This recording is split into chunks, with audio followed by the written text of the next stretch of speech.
wabarakatuh.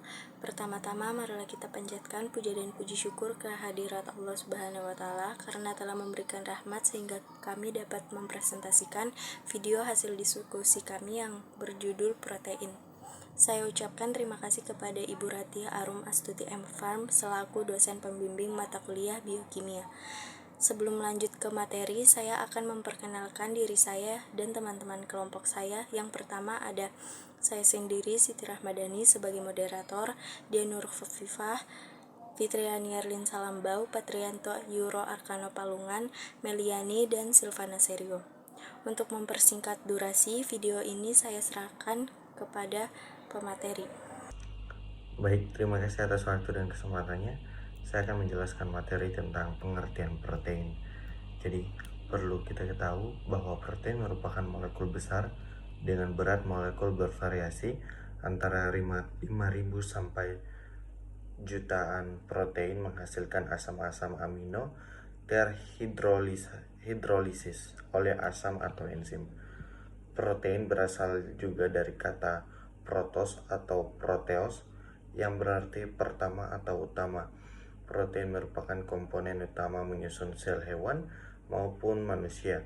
Sel merupakan pembentuk tubuh, maka protein yang terdapat dalam makanan berfungsi sebagai zat utama dalam pembentukan dan pertumbuhan tubuh.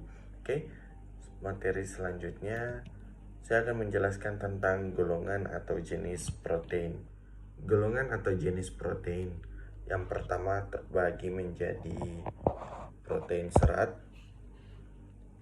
Protein serat terdiri atas beberapa rantai peptide berbentuk spiral yang terjalin satu sama lain sehingga menyerupai batang yang kaku. Karakteristik protein serat adalah rendahnya daya larut, mempunyai kekuatan mekanis yang tinggi terhadap enzim pencernaan. Yang kedua, protein globular. Protein globular berbentuk bola, terdapat dalam cairan organ tubuh. Protein ini larut dalam garam dan asam encer, mudah berubah di bawah pengaruh suhu, konsentrasi garam, serta mudah mengalami denaturasi. Yang ketiga yaitu protein konjungsi adalah protein sederhana yang terikat dengan bahan-bahan non-asam amino. Gugus non-asam amino dinamakan gugus prostetik. Oke, cukup sekian materi yang dapat saya sampaikan. Saya serahkan kepada pemateri selanjutnya. Terima kasih. Baik, saya Silvana Serio sebagai pemateri kedua akan menjelaskan tentang protein berdasarkan komposisinya. Nah, berdasarkan komposisinya, protein terbagi menjadi dua, yaitu protein sederhana dan juga protein kompleks. Langsung saja kita masuk ke protein sederhana. Baik, kita langsung saja ke protein sederhana yang pertama, yaitu albumin. Nah, albumin ini protein yang larut dalam air dan larutan garam encer. Nah, albumin ini berperan sebagai transport protein dalam darah. Albumin mengikat dan membawa berbagai zat penting seperti hormon, obat-obatan, vitamin, mineral, dan lemak. Ini memungkinkan zat-zat tersebut untuk dibawa ke seluruh tubuh dengan efisien. Albumin memiliki kemampuan untuk mengikat dan mengangkut senyawa-senyawa yang berpotensi berbahaya, seperti toksin, radikal bebas, dan produk-produk sisa metabolisme. Dengan melakukannya, albumin membantu membersihkan tubuh dari zat-zat beracun. Protein sederhana yang kedua yaitu globulin. Nah, globulin ini tidak larut dalam air, tetapi larut dalam encer garam. Protein-protein globulin ini umumnya ditemukan dalam plasma darah dan dalam jumlah yang lebih kecil dari jaringan tubuh lainnya. Beberapa globulin juga berperan sebagai transport protein dalam darah. Contohnya, transferin menyangkut zat besi yang penting untuk produksi hemoglobin dalam sel darah merah. Selain itu, retinol binding protein membantu transport vitamin A dalam tubuh. Beberapa globulin berperan sebagai enzim dalam berbagai reaksi kimia. Contohnya protease inhibitor seperti alpha 1, Tripsin berperan dalam melindungi jaringan tubuh dari kerusakan yang disebabkan oleh enzim protease yang berlebihan. Fungsi globulin lainnya yaitu globulin juga dapat membawa hormon, lemak, vitamin, dan ion-ion lainnya dalam tubuh. Protein sederhana yang selanjutnya yaitu histon. Komposisinya protein basah karena banyak mengandung asam amino bermuatan positif. Histon adalah protein yang memberikan dukungan struktural untuk kromosom. Setiap kromosom mengandung molekul DNA yang panjang, yang harus masuk ke dalam inti sel. Untuk melakukan hal tersebut, DNA membungkus kompleks protein histon, memberikan kromosom bentuk yang lebih kompak. Histon juga berperan dalam regulasi ekspresi gen. Komposisi protein sederhana yang keempat yaitu globin. Globin ini mengandung arginin dan tritofan dalam jumlah sama, mengandung histidin juga tetapi tidak mengandung isoleusin. Protein globin ini adalah protein yang memiliki peran utama dalam transportasi dan penyimpanan oksigen dalam tubuh vertebrata. Protein ini bisa ditemukan di berbagai jaringan, tetapi peran utamanya adalah terkait pembawaan oksigen. Protein ini ada dua contoh, yaitu hemoglobin dan mioglobin. Protein sederhana yang selanjutnya yaitu glutein. Komposisinya tidak larut dalam larutan netral, tetapi larut dalam basa dan asam encer.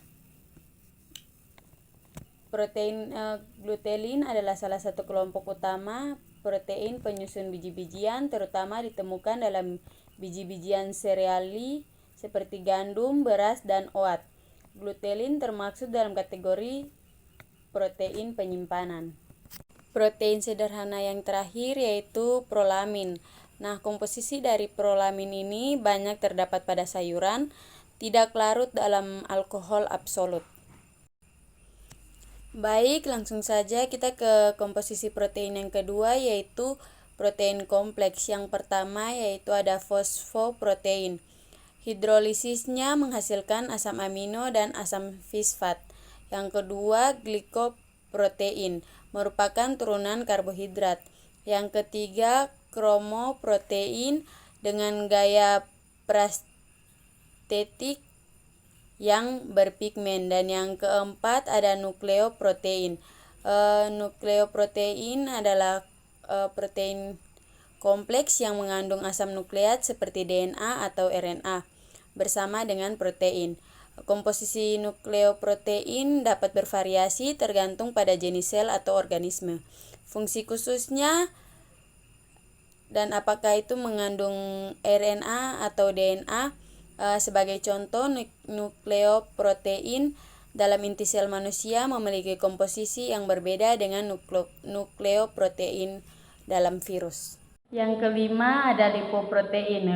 Lipoprotein merupakan protein yang berikatan dengan lipid atau lemak.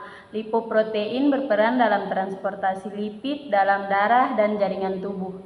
Contoh lipoprotein yang penting dalam lipoprotein adalah lipoprotein densitas rendah atau LDL dan lipoprotein densitas tinggi atau HDL yang terlibat dalam metabolisme kolesterol. Yang keenam adalah flavoprotein. Flavoprotein adalah protein yang berikatan dengan flavin adenin dinukleotida atau FAD atau flavin mononukleotida atau FMN. Flavin adalah molekul yang berperan sebagai koenzim dalam reaksi redoks dalam sel. Contoh flavoprotein yang terkenal adalah flavoprotein dalam rantai pernapasan mitokondria yang terlibat dalam produksi energi seluler. Yang terakhir ada metaloprotein. Metaloprotein ini protein yang berikatan dengan ion logam. Ion logam seperti besi, seng, tembaga atau magnesium. Dapat berperan sebagai koenzim atau berinteraksi dengan situs aktif protein. Contohnya itu hemoglobin yang mengandung ion besi dan berperan dalam pengangkutan oksigen dalam darah. Baik, terima kasih atas kesempatan yang diberikan kepada saya. Perkenalkan, nama saya Fitriani Yerlin Salambau. Di sini saya akan membawakan materi tentang protein berdasarkan struktur molekulnya. Nah, pada materi kali ini terbagi menjadi dua. Yang pertama yaitu protein globuler dan protein fiber, di mana protein globuler ini protein yang terbentuk bulat atau elips dengan rantai poliptida yang berlipat. Nah, di sini ada contohnya. Yang pertama yaitu albumin. Nah, albumin ini adalah istilah yang digunakan untuk merujuk ke segala jenis protein monomer yang larut dalam air atau garam dan mengalami koagulasi ketika terpapar panas. Nah, di sini juga ada contoh kedua yaitu globulin. Nah, globulin ini adalah sekelompok protein yang tidak larut di dalam air tetapi larut dalam garam encer dan dapat terkoagulasi oleh panas. Yang ketiga adalah protamin, semua cairan, dan antibodi. Antibodi di sini adalah kekebalan tubuh manusia. Baik, saya akan menjelaskan yang kedua yaitu tentang protein fiber. Protein fiber ini protein berbentuk serat atau serabut dengan rantai polipeptida memanjang pada suatu sumbu. Contohnya yang pertama yaitu keratin pada rambut. Keratin pada rambut ini terjadi secara alami pada setiap manusia. Dia berperan untuk menjaga rambut tetap sehat dan berkilau. Yang kedua ada kolagen. Kolagen ini adalah jaringan ikat atau penahan berat yang relatif padat tetapi tidak kuat seperti tulang. Nah, kolagen pada jaringan ini terbagi menjadi beberapa.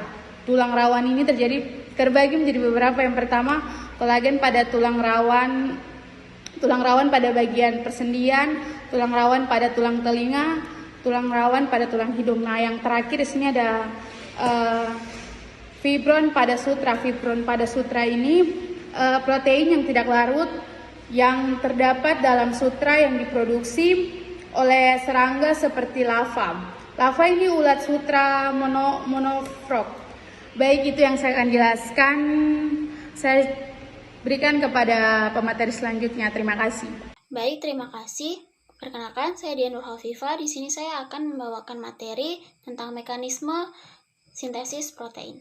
Jadi, sintesis protein itu merupakan proses pembentukan protein di dalam tubuh yang dilakukan oleh RNA atas perintah atau kode dari DNA. Sintesis protein itu berlangsung di dalam inti sel dan ribosom. Nah, yang pertama yaitu transkripsi. Transkripsi adalah proses percetakan RNA oleh DNA, di mana RNA ini yang terbentuk nanti dibedakan menjadi 3, yaitu tRNA, mRNA, dan rRNA. Adapun urutan proses transkripsi itu seperti berikut ini. Proses transkripsi dimulai dengan pembukaan ikatan heliks DNA oleh enzim RNA polimers pada promoter, menghasilkan salinan RNA dari rantai cetakan DNA dalam tahap inisiasi. Dua rantai DNA terpisah dan promoter menempel pada rantai cetakan. Selanjutnya, RNA polimers memulai pembentukan RNA dari titik awal promoter, bergerak sepanjang rantai cetakan DNA dalam elongasi. Nah, ini mengakibatkan pembukaan berurutan heliks DNA sepanjang 10-20 basa nitrogen. Proses ini disebut elongasi. Basa nitrogen pada RNA merupakan komplementer basa nitrogen pada rantai DNA sense. Setelah RNA polimers mentranskripsi DNA terminator, proses transminasi menyebabkan berhenti. RNA lepas dari RNA polimers dan DNA heliks tertutup kembali. mRNA yang dihasilkan selama transkripsi kemudian meninggalkan inti sel menuju ribosom. Nah, yang kedua yaitu translasi. Translasi adalah penerjemahan kode genetik RNA menjadi urutan asam amino. Pada tahap ini, polipeptida akan disintesis menggunakan kode genetik dari mRNA di dalam ribosom oleh tRNA dengan bantuan enzim sintetes tRNA amino asid. Translasi itu diawali dari codon start, yaitu AUG yang ada pada mRNA. Lalu, tRNA sebagai inisiator yang memuat antikodon UAC akan membawa asam amino metionin. Nah, asam amino metionin tersebut akan melekat pada kodon AUG. Selanjutnya, asam amino lain akan ditambahkan oleh enzim tRNA amino asid hingga dihasilkan rantai polipeptida lengkap. Translasi semacam itu akan terus berlangsung sampai muncul codon stop, yaitu UAA, UGA, atau UAG. Jika salah satu dari kodon tersebut muncul, maka proses translasi akan berhenti. Polipeptida yang terbentuk itu akan lepas dari ribosom. Nah, baik, itu saja materi yang dapat saya sampaikan. Mohon maaf apabila banyak kekurangan. Saya serahkan ke pemateri selanjutnya. Baik, saya akan membawa materi selanjutnya. Contoh protein hemoglobin ditemukan dalam sel darah merah. Hemoglobin mengangkut oksigen dari paru-paru ke seluruh tubuh. Yang kedua, insulin diproduksi oleh pankreas. Insulin mengatur kadar gula darah dengan memfasilitasi penyerapan glukosa ke dalam sel. Yang ketiga, kolagen. Protein struktural ini adalah komponen utama jaringan penghubung seperti kulit, tendon, dan ligamen. Yang ketiga, mg. Protein seperti amilase, lipase, dan protase berfungsi sebagai katalisator dalam reaksi biokimia mempercepat konversi substrat menjadi produk. Yang keempat, antibodi. Protein ini memainkan peran kunci dalam sistem kekebalan dengan mengenali dan menetralkan zat asing seperti bakteri dan virus. Protein selanjutnya, reseptor protein ini seperti respon insulin mengirimkan sinyal ke dalam sel sebagai respon terhadap molekul atau stimulus tertentu. Selanjutnya, kondisi klinis. Yang pertama, denaturasi, perubahan struktur protein akibat paparan panas pH ekstrem atau agen kimia menyebabkan kehilangan struktur 3 dimensi dan aktivitas biologis. Terus selanjutnya, agregasi, pengumpulan protein menjadi agregat yang lebih besar bisa disebabkan oleh kondisi lingkungan yang tidak sesuai atau kerusakan struktural. Dan masuk dari defisiensi struktural, mutasi genetik atau kesalahan dalam sintesis protein dapat menyebabkan protein tidak berfungsi dengan baik atau tidak berstruktur normal. Mungkin itu saja materi dari saya serahkan kepada materi selanjutnya. Nah, langsung saja kita ke materi yang terakhir, yaitu mengatasi gangguan protein. Di sini yang pertama yaitu refolding protein. Pada kasus denaturasi mencoba merestorasi struktur 3 dimensi protein. Dengan refolding dapat diterapkan. Teknik ini bisa melibatkan perubahan kondisi lingkungan seperti pH atau suhu. Nah, yang kedua yaitu penggunaan chaperone. Protein chaperone membantu melindungi dan memandu folding protein. Penggunaan chaperone dapat membantu mencegah agregasi atau membantu protein dalam melewati kondisi stres. Yang ketiga, antioksidan. Di sini melindungi protein dari oksidasi. Dengan menggunakan antioksidan dapat membantu meminimalkan kerusakan yang disebabkan oleh reaksi oksidatif.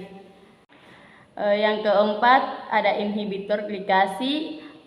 Untuk mengatasi gangguan glikasi, penggunaan inhibitor glikasi dapat membantu mencegah atau memperlambat reaksi glikasi. Yang terakhir adalah terapi genetik. Pada gangguan protein yang disebabkan oleh mutasi genetik, terapi genetik atau penggantian Gen dapat menjadi pilihan untuk memperbaiki kerusakan pada tingkat genetik. Baik, cukup sekian presentasi saya kembalikan kepada moderator. Baik, itu tadi pemaparan video presentasi kami. Saya selaku moderator memohon maaf apabila ada kesalahan atau kekurangan di presentasi kami. Saya ucapkan terima kasih dan wassalamualaikum warahmatullahi wabarakatuh.